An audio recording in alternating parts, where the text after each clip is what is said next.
suko ng daming katapatan niya'y aking pupurihin. Praise the Lord.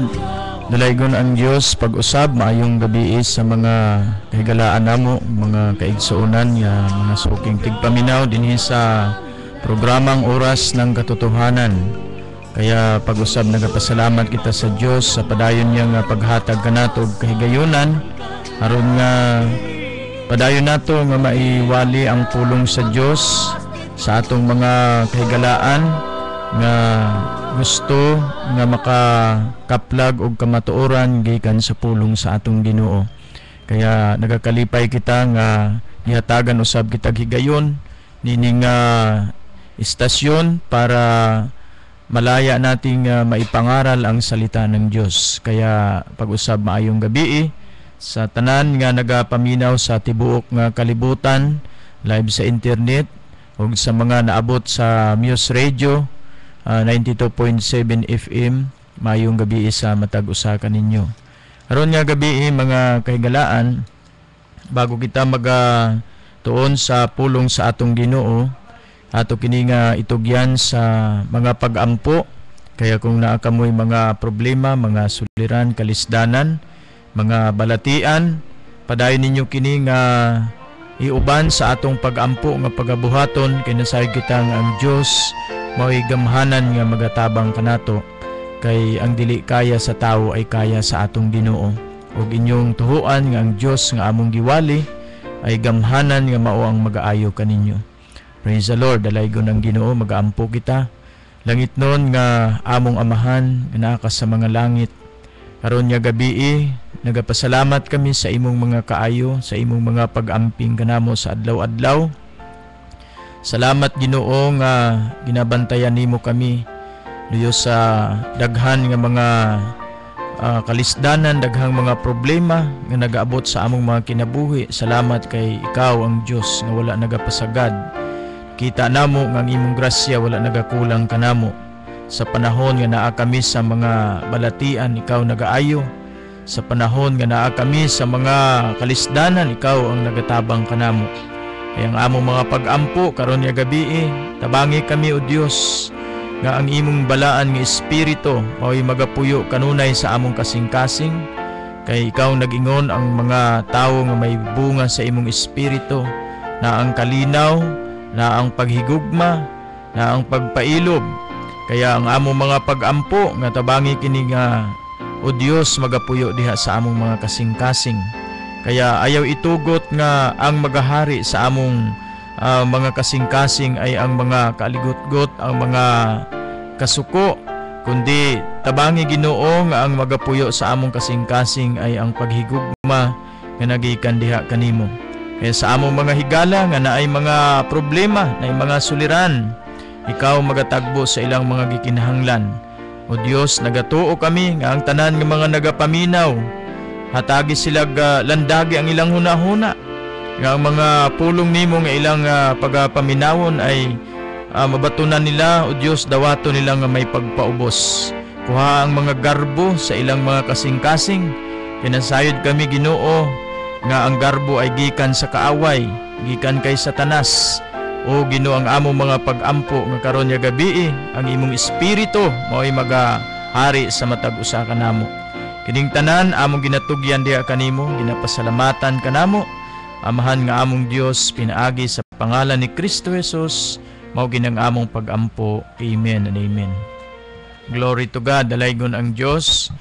Kaya mga kahigalaan ug among mga kaigsuonan, welcome kamo sa programang Oras ng Katotohanan.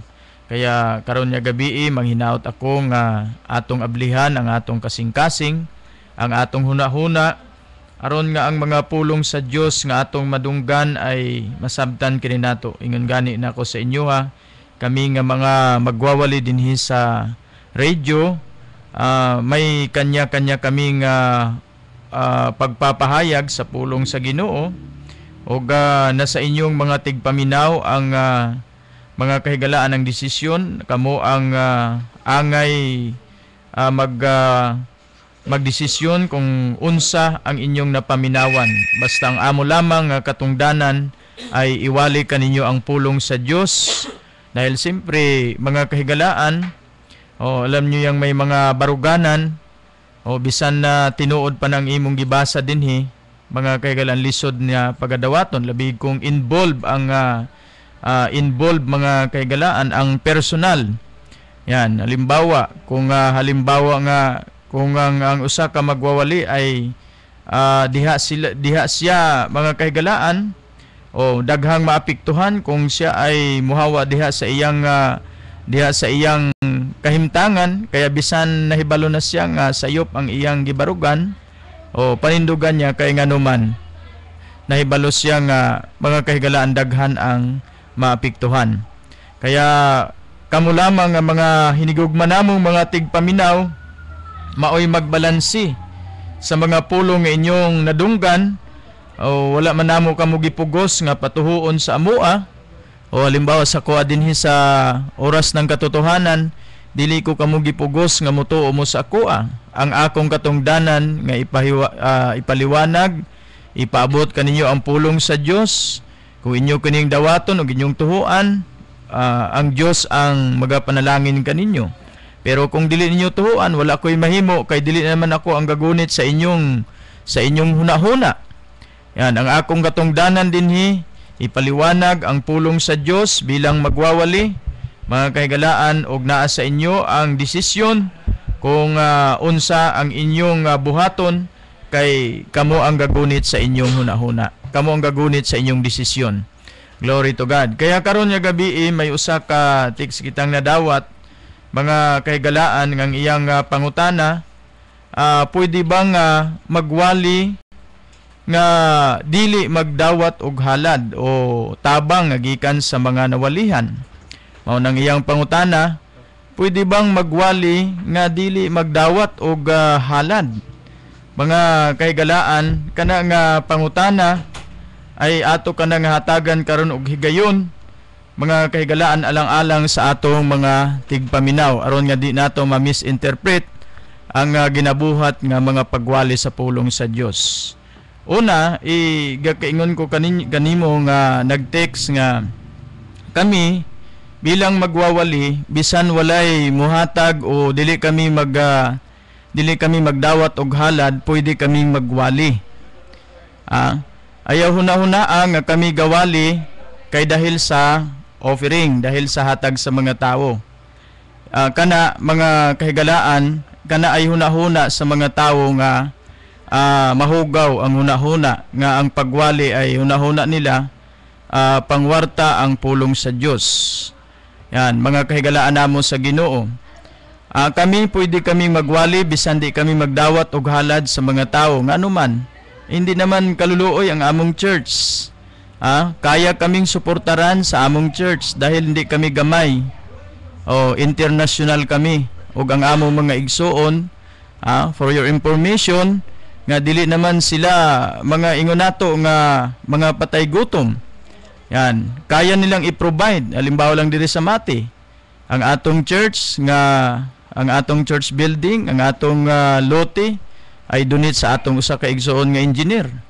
Mga kahigalaan namo sa Ginoo, kaya niyang i-provide ang among gikinahanglan bilang mga magsasangyaw. Kaya kung atong naunaon kanang mga ginahatag sa mga tao, mga kahigalaan nga mga gagmay nga mga butang, dili ka na mga kahigalaan makatugon sa among mga pangkinahanglan. Dili ka na makabuhi sa usa ka magwawali. Ngano man, mga kahigalaan namo sa Ginoo, kana gamay lang, kulang pagay na sa mga pangpamasahe. Pag magwali kami, igo lang mga pangpamasahe. Kung may service, igo lang gasolina sa service. Yan. Pero kinsa ba talaga ang ga-provide sa among mga pangkinahanglan? Ang mga igsoon sa church. Mga kahigalaan, og sa grasya sa Dios, hindi naman ang atong church ay hindi naman kaluluoy, tungod nga nakapalit gani tag milyon-milyon nga mga lote. Halimbawa sa Bansalan, may 19 hectares kita nga lupa diha. Sa Davao, hektarya-hektarya ang atong ginakatayuan sa atong simbahan. Yan, mga kahigalaan namo sa Ginoo. o kung inyong tanawon sa internet, mga higala sa international na kahimtangan sa church, yan, makikita ninyo kung unsa ka dako ang iglesia, ang church nga atong gikahamtangan sa Pentecostal Missionary Church of Christ. Ni kana pagpagarbo, kana ay kamatuoran. Dalaygon ang atong Ginoo. Basi kung nahuna-huna sa atong mga texter na di kita mabuhi kung dili kita mangayog tabang o dili kita magdawat og halad gikan sa mga tawo nga atong nawalihan. Mga kaigalan, dili ka na tinuod. Ang tinuod, bisan di ta magdawat og halad, pwede natong maiwali ang pulong sa Dios kay kayang suportahan.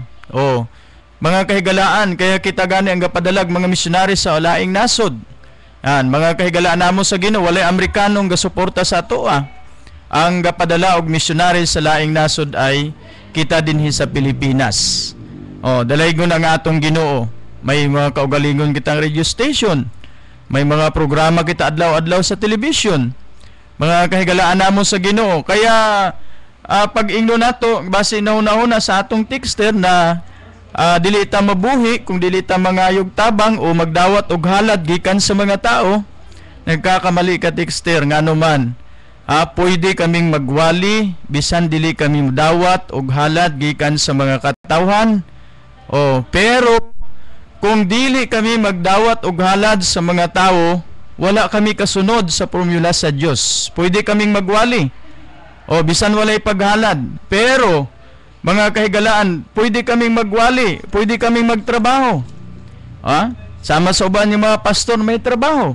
Pero dili ka na ang biblikal nga pamaagi sa Dios. Anon sa ang biblikal na pamaagi sa Ginoo? Sumala sa balaan ng kasulatan nga ang mga magwawali mabuhi sila sa ilang pagwali. Ang mga tao nga ilang nawalihan sumala sa 1 Korinto 9 ang bersikulo ay 14, mga kaigalaan gi sugo sa Ginoo nga ang mga nagawali sa maayong balita mabuhi sila pinaagi sa pagwali sa maayong balita.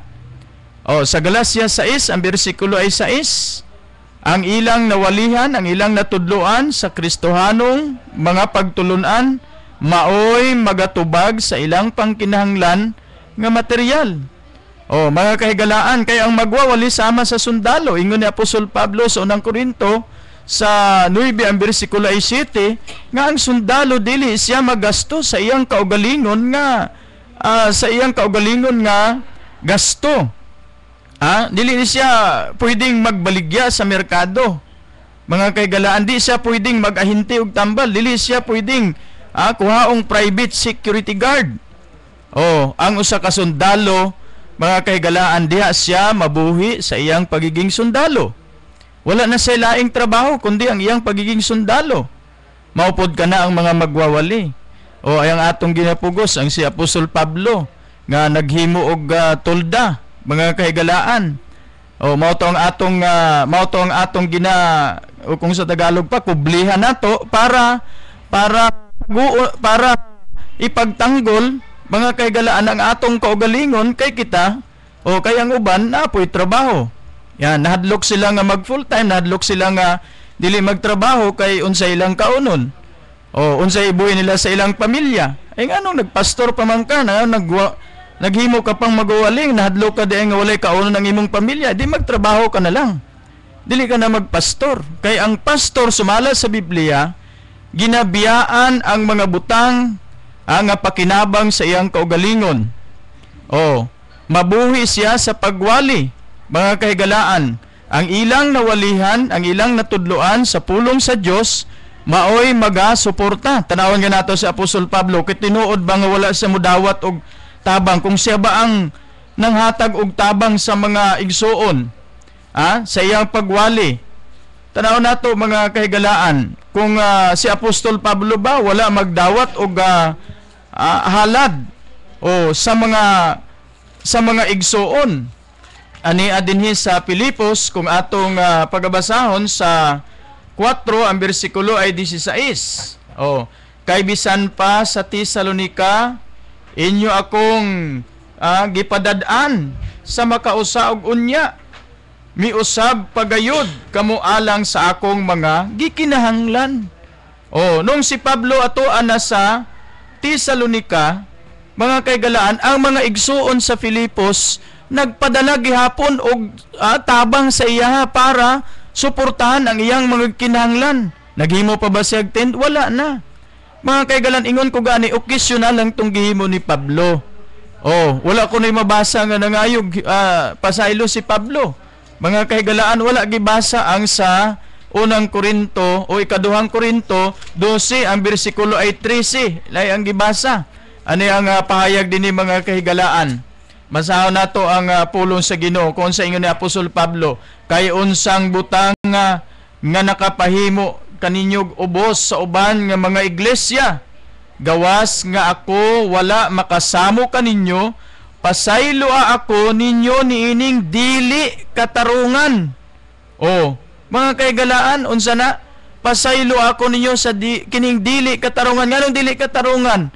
Mga kaigalaan, kay isya mismo ang nagsugo nga ang magwawali mabuhi sa pagwali.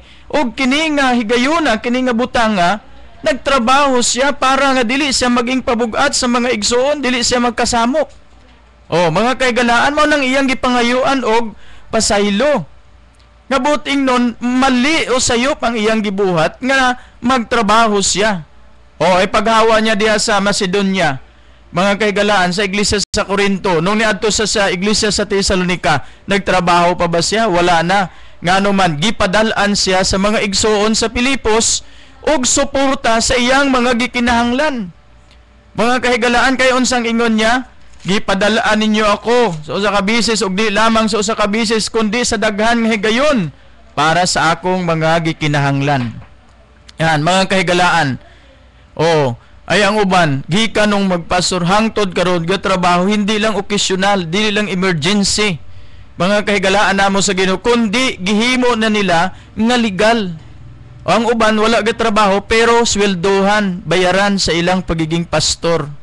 Kaya bisan tinuod na ang gisulti sa Biblia, mga kahigalaan, tungod nga base mawala ang sweldo, yan, ipagtanggol nga naman, ay kung wala na sweldo, paano pa mabuhi? Dahil mahadlok magdawat og halad sa mga tao, kay tigpagaron ingno, aron nga mahinlo daw sa atubangan sa tao, kay kunuhay, disente. Mga kahigalaan namo sa Ginoo. Pero ang tinuod, may sweldo nga ginadawat. Ay wala sa Biblia ang magwawali magdawat og halad sa ilang pagwali. Mga kahigalaan namo sa Ginoo, wala sa Biblia nga ang magwawali sweldohan, bayaran. Wala sa Biblia nga ang magwawali kinahanglan nga magtrabaho og lain. Mga kahigalaan namo sa Ginoo, wala sa Biblia ang magwawali ngon gani ni Pedro, ani gibiyaan namo ang tanan. Og nisunod kami kanimo, gibiyaan ang tanan. Unsa may gibiyaan nila? Simpre ang ilang trabaho. Mga kaigalaan namo sa Ginoo, ang ilang propesyon. Gibiyaan namo ang tanan, nagsunod kami kanimo unsa may among dawaton. Unsa ang tubag ni Kristo, mga kahigalaan, sa iyang pagani nigdayag padayag sa anak sa tao, magadawat kamo. Yan, sa ganti sa inyong mga gibuhat. Mga kahigalaan, kaya ang mga magwawali, wala ang ganti nila dinhi sa yuta, tuwa sa langit ang ilang ganti. Dalaygon ang atong Ginoo. Kaya ang mga tinuod nga mga magwawali, dili sweldohan, wala ginasweldohi. Ang tinuod nga mga magwawali, walay lain nga trabaho, kundi ang magwali. Og sa ilang pagwali, mga kaigalan, sama sa mga apostol. Nung 12 ka apostol, nung tawag ni Kristo, nagtrabaho pa ba sila? Wala. Kinsa may nag-provide? Asa man sila nagkuha sa ilang pagkaon? Wala ba sila gakaon? Mga kaigalaan, na sila'y pagkaon. Unsang ilang gikaon? Siyempre mga tabang sa mga taong ilang giwalihan. Kung asa sila magapaingon. Si Kristo mismo ang nagsugo, unsa mang ihatag kaninyo, dawatan ninyo, kaya ang mga magwawali, takos silang magadawat pinagi sa ilang pagwali, mabuhi sila sa ilang pagwali. Ang 12 ka apostol nag-sideline para mabuhi sila, para may kaunon sila. Noong panahon ni Kristo, kay gibiyaan nilang ilang mga trabaho. Nag-sideline ba sila? Ay di, wala na unta nila biyayang ilang trabaho kung mag-sideline pa sila. Mga kahigalaan, walang mag-ingon si Kristo, ayan na mo hawa din sa inyong pangisda kay Pedro, ayan mo paghawa ng imong pagpaningil og buwis. Diha lang ka, total pwede man na. Unsang ingon ni Kristo kay Pedro, biyae ang imong lambat, ang imong pangingisda, sunod ka nako, kahimuon tang mangingisda og tawo. Yan, huwag ingon si Kristo, okay lang yan, duhang imo, mangisda og tawo, mangisda og isda. Mga kahigalaan, kaya mao kini ang atong timan-an, nga dili lang madawat sa uban, mga kahigalaan ang kamatuoran, pilit na ipinagtatanggol, kasi mawalan. May mawala. Pero kanamo mga kahigalaan, timan-an ninyo, bisan say inyong isulti, kay nahibalo kami sa among gibuhat, nga ang mga magwawali, wala daw gisugo si Kristong magdala og supot. Mga kahigalaan namo sa Ginoo, supot sa pagkaon. Kadtong supot sa pagkaon, kay dili pwedeng magbalon og pagkaon sa pagwali, kay sa imong pagwali, kung asa ka magwali, kadtong mga nawalihan, maoy, mag-provide sa imong gikinahanglan nga pagkaon, kay dili ka pwedeng magdalag supot sa pagkaon. Pero ang sudlanan, mga kahigalaan, gisugo ni Kristo nga magdala. Basahon nato sa Biblia, wala ba'y gisugo, mga kahigalaan, sa Lucas 22, ang bersikulo ay 35 hangtod 36, og siya moingon kanila, sa gisugo ko kamo nga walay puntil og walay balunan og walay sapin, nagkulang ba kamo bisan unsang butanga? Og sila moingon wala. Sa 36, unya siya moingon kanila, apan karon ang adunay puntil dad-an niya, og ang balunan mausab, og ang walay bisan unsa magbaligya sa iyang kupo, og magpalit siya og pinuti. May pinuti paganing kauban. Mga kahigalaan namo sa Ginoo, kaya sugo sa Ginoo kaniadto wala sila gipadala. Pero karon gisugo ni Kristo, ingon yan nung gipalakaw kamo nga walay dala, nagkulang ba kamo? Wala. Pero karon magdala na kamo.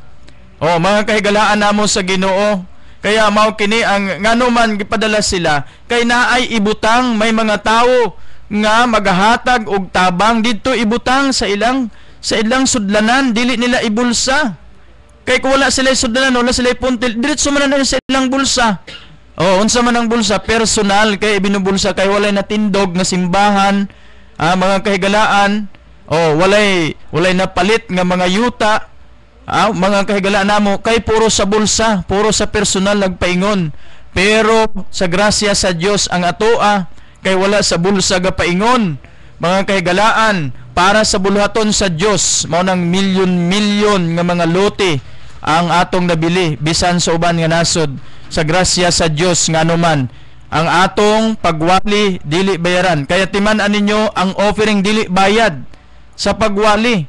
Kaya kanang giingon nga, gihatag ninyo, gidawat nyong walay bayad, ihatag nyong bayad. Ang love offering ba bayad? Ang gugmang halad mo ganin sa sobre, may nakasulat love offering. Ginapakita naso sa mga tao aron nga kung may gusto sila, magtabang sila. Kung wala sila gusto, wala man nato ginapugsa. Mga kahigalaan, ginahatagan nato sila higayon nga makatabang sa buluhaton sa Dios, kay kapahayagan nga sila mga taong Dios nun. Kinsa bang magsuporta sa buluhaton sa Dios? Di mga taong Dios nun. Mga kahigalaan, dautan bang ang mga tao mo tabang? May kung gipangayoan nimo sila ipalit og droga, mga kahigalaan namo sa Ginoo, og sila ra may magdesisyon kung mutabang sila og dili. Atong gipakita ang sobre sa ila, makita nila love offering. Unsa man ang love offering, bayad ba na? Bakit sa atong simbahan may mga love offering? Mga kahigalaan, boting nun gipabayaran nato sa mga membro ang pulong sa Dios nga atong giwali, kay may love offering sa atong simbahan. Ayan yung ingna nga walay love offering sa inyong simbahan. Mga kahigalaan namo sa Ginoo, buting nun kung love offering ay bayad, gipabayaran nato ang atong giwali sa sulod sa simbahan. Mga kahigalaan namo sa Ginoo, ang love offering para sa tanan nga tawo. Ingon sa Biblia sa 2 Korinto 9 ang bersikulo ay 7, maghatag ang matag usa. Sumata sa gikalipay sa iyang kasing-kasing, dili ingon nga gipugos siya, kay ang Ginoo nagadawat sa malipayong nagahatag. Yan, unsa na? Love offering. Ayaw gamitig lain nga term, mga kahigalaan, kay ang tawag ana sa pagwali, ang pagdawat sa mga magwali, halad gikan sa mga tao. Ngano ang tao patabangon? Kaingon sa Biblia, bisan sa kabasong tubig, ingon sa Mateo 10, ang bersikulo ay 42, nga ilang itabang sa pagwali, dili sila makalimtan ang ganti nila, dili mawala. Kaya ron ang mga tao, may buhat sila para sa Dios, bisan sa ingon ni anang pamaagi, makatabang sila sa bulaton sa Ginoo. Kaingon sa Salmo 68:18, bisan ang mga tao masukihon sa Dios, dawatan silag tabang o gasa, halad mga kaigalaan, aron nga magapuyo sila nga kauban ang Ginoo. Pinaagi sa gamay nilang buhat, dili sila kalimtan sa Dios, mauna ang pamaagi nga ang tao makadawat og kaluwasan. Pero ayaw una nga kami gawali para mga kaigalaan makadawat og halad. Mo ganing una ang pagwali. Ang pagwali para ang tao nadaan sa kaluwasan, ug kadtong mga tao nga nadadaan sa kaluwasan, nadaan sa pulong sa Dios, natudloan sa pulong sa Dios, hatagan silag higayon nga magatabang sa buluhaton sa Ginoo, aron nga sila panalanginan sa Ginoo. Pero dili purpose namo nga gawali kami aron mabuhi. Mga kahigalaan, among inigugmang texter, mali o sayop, dugaw ang imong hunahuna. Nga kung gihunahuna nimo ang pulong sa Dios, gigamit namo aron nga kami mabuhi. For your information, wala pa kami gawali, buhi na kami. Mga kahigalaan, kung kana nganong nga gibuhat namo, kay kana sugo sa Dios, bisan sa atubangan sa tao, dautan, bisan sa tubangan sa tao, murag dili mao, pero kay mao ni ang sugo sa Dios, Dios ang among tumanon. Kay kung wari, mahinlo ka sa tubangan sa tao, gili kaya nimo ang sugo sa Ginoo, hadlo kag biay-biayon, hadlo kag lutuson. Mga kaigalaan, may yung kapag ako ang suporta sa akong ministry, pero biblical ba na? Mga kaigalaan namo sa Ginoo, ako ang manghatag sa membro, biblical ba yan? Nung si Kristo gawali, sila ba ang nanghatag sa mga tao? Mga kaigalaan namo sa Ginoo, ang ilang, ingon ni Apostol Pablo, ang ilang trabaho maghasik sa mga butang espiritual. Ingon sa ikaduhang Korinto, sa unang Korinto 9 ang bersikulo 11, kung kamo among gipugasan og mga butang espiritual, dili dautan nga kami magadawat og mga material gikan kaninyo. Unsang ihatag sa mga magwali? Mga butang espiritual. Ang mga magwali may kinahanglanon silang material. Kinsa ang maghatag? Ang mga nawalihan nila. Dili sila mag-provide sa material kay ang magwawali. Dili sila mag-alaga sa duha ka agalon. Yan ang ingon din sa Mateo. Last natong pagabasahon kay wala kitay oras. Mga kahigalaan, mao ni ang ingon ni Kristo. Sa Mateo 6 ang bersikulo ay 24. Walay bisan kinsa nga arang makaalagad sa duha kay magadumot siya sa usa o magahigugma sa usa. Kung magadapig bahinoon sa usa o magatamay sa usa, dili kamo makahimo sa pag-alagad sa Dios o sa mga bahandi. Mga kaigalaan, pag ikaw ay alagad sa Ginoo, dito ka lang sa pag-alagad sa imong pagwali. Dili ka pwedeng magtrabaho. Kung magtrabaho ka, ayaw na maghimong magwawali. Okay lang na sa mga membro, kaya ang mga membro, wala man sila ministeryo nga ingon sa mga pastor. Ang mga pastor, ang tawag sa mga pastor, magbalantay og mga karnero, mga kaigalaan, ug ang magbalantay sa mga karnero, mao ang karnero ang ilang atimanon, ang trabaho nila magwali sa pulong sa Ginoo. Dili para magahintig tambal, dili para mag-security guard, dili para magtrabaho sa kumpanya. Mga kahigalaan, ang trabaho sa usa kang pastor, magwali sa pulong sa Dios, paano siya mabuhi. Ang iyang nawalihan, mao ang magatabang, magatubag sa ilang mga gikinahanglan. Mga kahigalaan namo sa Ginoo, either membro o unbeliever, basta gawali ka sa pulong sa Dios. Pag sa unbeliever ka gawali, ang mga nawalihan nimong mga unbeliever, maoy mutabang kung gusto nilang mutabang, kung hindi, walay problema. Basta atagan sila higayon kay may mga taong gustong mutabang. May mga taong wala pa gani may kadul sa ila, mga na silag sobre para butangan silang offering. Yan. Pero kadtong uban dili man pud motabang kay dili man pud sila ganahan motabang. Ay paano tong gustong motabang kung di nato hatagag higayon? Oh, kay ikaulaw nato kay ingnon ta gapangayo ngayon, ingnon tang gapangwarta. Pero mao nang nasa Biblia magdawat taghalad. Mga kahigalaan para lang tabunan ng atong garbo. Aron ingnon ta sa mga tao, tigpagaron ingnon ta sa atubangan sa mga tao, pero sa Dios mga kahigalaan walay kwenta ang atong gibuhat. Laom nato matarong pero sa atubangan sa Ginoo wala day kwenta ang atong gibuhat. Nganuman wala man ta nakasunod sa mga gisugo sa atong Ginoo. Kaya mga kahigalaan karon nga gabi wala kitay igong oras o mao kini ang inyong timan-an nga kini nga pagdawat og halad gikan sa una pa hangtod karon ginabuhat namo kini kay mao kini ang kabubuton sa atong Ginoo. Kung wala mo'y maitabang kanamo, wala kami gapugos kadto lamang nga mga taong gustong mutabang sa pagwali, ginahatagan namo higayon aron nga sila panalanginan sa Ginoo. Praise God, dalaygon ang Dios kaya magaampo kita. Amahan nga langit nun, balaan o gamhanan sa tanan. Aron nga gabi niya kami nagaduol kanimo nagapasalamat tungod sa imong mga kaayo kanamo. Salamat Ginoo kay gihatagan nimo kami kaalam sa pagsabot sa imong mga pulong ug mahinaot kami nga mausab ang among mga hinigugmang mga tigpaminaw. O Dios, tagaan nimo sila kaalam sa pagsabot nga dili maghari ang ilang garbo kundi ang maghari Ginoo ay ang pagkamapainomsanon dawaton ang kamatuoran nga naa sa imong mga pulong. O Dios, panalangini ang mga higala namo may mga problema, may mga suliran, may mga kalisdanan, naa sila'y mga balatian karon nga gabi abutas sila sa imong gamhanan nga kamot ug ikaw magatubag sa tanan nilang gikinahanglan. Panalangini usab kini nga istasyonan ang aming suon nga Buong Martinez sa iyang pagdumala kauban sa iyang mga staff, ang ilang mga pamilya. Panalangini ikaw Ginoo magahatag karon og kusog maayong lawas kabaskog nga nagikan kanimo. Bisan ang among mga kahigalaan karon nga gabi dinhi sa technical side, ikaw magapanalangin. Daghang salamat amahan nga among Dios, mao kinang among pag-ampo sa pangalan ni Jesus. Amen. Dalaygon ang atong Ginoo. Kung naa kamoy pangutana, naa kamoy mga prayer request, pwede ka mong mag-text o tumawag 0946-8930-401.